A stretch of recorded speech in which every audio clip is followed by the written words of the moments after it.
சாமி போட்டோ வீட்டுக்குள்ளே நம்ம வச்சு விளக்கு கொளுத்தி கும்பிடு சாமி போட்டோ அது ஒரு தீப்பட்டுட்டு அது தீப்பட்டால் அது நமக்கு ஆபத்துக்கான அறிகுறியா அந்த விஷயத்தை பற்றி இந்த வீடியோ நம்ம பார்க்க போகிறோம். என்னன்னு பார்த்தீங்கன்னா, நம்ம வீட்டுக்குள்ளே விளக்கு கொளுத்துவோம், விளக்கு இருக்கும், இல்லை நம்ம வீட்டில் வந்துட்டு ஒரு குழந்தைகள் கைதட்டி ஒரு ஆபத்து வரலாம், இல்லைன்னா நம்மளே ஒரு வேறு ஏதாவது வேலை பார்த்துட்டு இருப்போம், தீ தன்னால் எரிஞ்சு அந்த படத்துக்கிட்ட போகலாம். அப்படி பல நிகழ்வுகளும் இருக்கலாம். கடந்த வாரம் பார்த்தீங்கன்னா, என்னோடய இல்லத்தில் என்னோடய வீட்டுக்குள்ளே பெருமாள் ஃபோட்டோ, மகாலட்சுமி ஃபோட்டோ எல்லாமே சேர்த்து வச்சுருக்கோம். அப்போது திடீர்னு பார்த்தீங்கன்னா, இந்த என்னோட சின்ன பையன் 1.5 வயசான பையன் வந்துட்டு மேலே ஏறி அதில் படத்துக்கிட்ட விளையாடிட்டு இருந்ததில் அந்த விளக்கு தன்னாலே மறைஞ்சி அந்த பெருமாள் படத்தோட கொஞ்சம் இடம் அப்படியே தீப்பட்டு போச்சு. அப்போது என்னோடய மனைவி வந்து ரொம்ப வருத்தப்பட்டா, இந்த பெருமாள் படம் அப்படி ஆயிப்பே நமக்கு, ஏன்னா அவங்க என்னோடய மனைவிக்கு குலதெய்வம் வந்து பெருமாள். அப்போது இது என்ன விஷயம்னு சொல்லி ரொம்ப விளக்கமாக கேட்டிருந்தா. அப்போது நான் சொல்ல போகிற விஷயம், சாமி படம் எரிஞ்சால் நீங்கள் கவலைப்பட வேண்டாம். ஆனால் ஒன்று, அதுக்கான மாற்று படத்தை வாங்கி வச்சு கும்பிடணும். அது முக்கியமான ஒரு விஷயம். அது எதனால் எரியுதுன்னா, நம்ம குலதெய்வங்கள், அதாவது அவளோட குலதெய்வம் பெருமாளாக இருக்கலாம், ஆனால் என்னோடய குலதெய்வம் வந்துட்டு பத்திரகாளி அம்மன். என்னோடய அப்பா குடும்ப கோவில் தான் எனக்கு எப்போவுமே முதலிடம். ஏன்னா அம்மா குடும்ப கோவில் இசக்கியம்மன் கோவில். பார்த்திங்கன்னா அந்த கோவில் வந்து தற்போதைய சூழ்நிலையில் ஒரு ஒரு கஷ்டமான ஒரு சூழ்நிலையில் இருக்குது.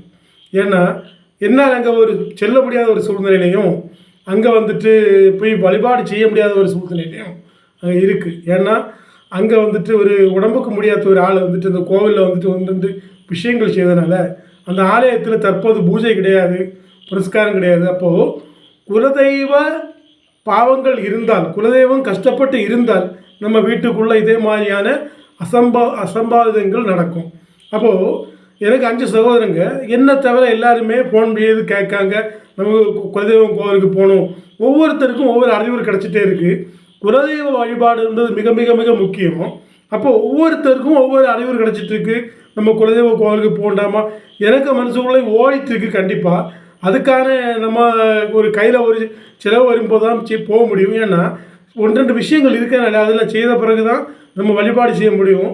ஏன்னா பத்திரகாளி அம்மன் எப்போதுமே ஒரு ஆலயம் பார்த்திங்கன்னா, ஒரு கோவில் பார்த்திங்கன்னா, பத்திரகாளி அம்மன் சொன்னால் ரொம்ப கஷ்டம் வச்சு வழிபடுது. மற்றுள்ள தெய்வங்களாக ஒரு இசக்கியம்மன் கோவில் மற்றுள்ள தெய்வங்களாக இருந்தால் கூட ஏதாவது ஒரு விஷயம் சொன்னால் மாற்றி எடுத்து நம்மளே செய்யலாம். அங்கே படபத்திரகாளி அம்மன் சொன்னால் என்னோடய தாத்தா வச்ச வழிபட்ட கோவில். அந்த படபத்திரகாளி அம்மன் சொன்னால் அந்த காலத்திலே ஒரு நம்ம எந்த இடத்துல பார்க்க போனாலும் ஒரு பூசாரி ஒரு அந்த நாள் தான் உள்ளே வந்து பூஜை பண்ணணும். நாங்கள் எல்லாம் திடீர்னு உள்ள யாரையும் பூஜை பண்ண முடியாது. அப்படிப்பட்ட ஒரு ஆலயம். அங்கே ஒரு பிரச்சனை இருக்கிறதுனால என்னோடய வீட்டுக்குள்ளே ஒரு அறிகுறி வந்திருக்கு. அப்போ கண்டிப்பாக நம்ம அந்த ஒரு குலதெய்வ பிரச்சனை இருந்தால் நம்ம வீட்டுக்குள்ளே இருந்த ஒரு படத்துக்கு கண்டிப்பாக ஆபத்து வரலாம். இன்னொரு விஷயம் கூட இருக்குது, பார்த்துக்கிடுங்க. அது என்ன விஷயம்னா, நம்ம எப்போதுமே வீட்டில் வச்சு கும்பிடக்கூடிய ஒரு படங்கள் ஒரு கால வரையறை கண்டிப்பாக இருக்குது. அதையும் நீங்கள் உணர்ந்து கொள்ளணும்.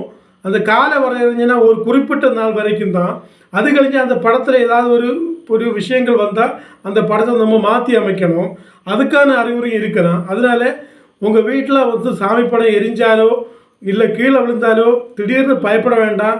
நம்ம குலதெய்வ வழிபாடை சிறப்பாக செய்யக்குள்ள முதல் காரணம்.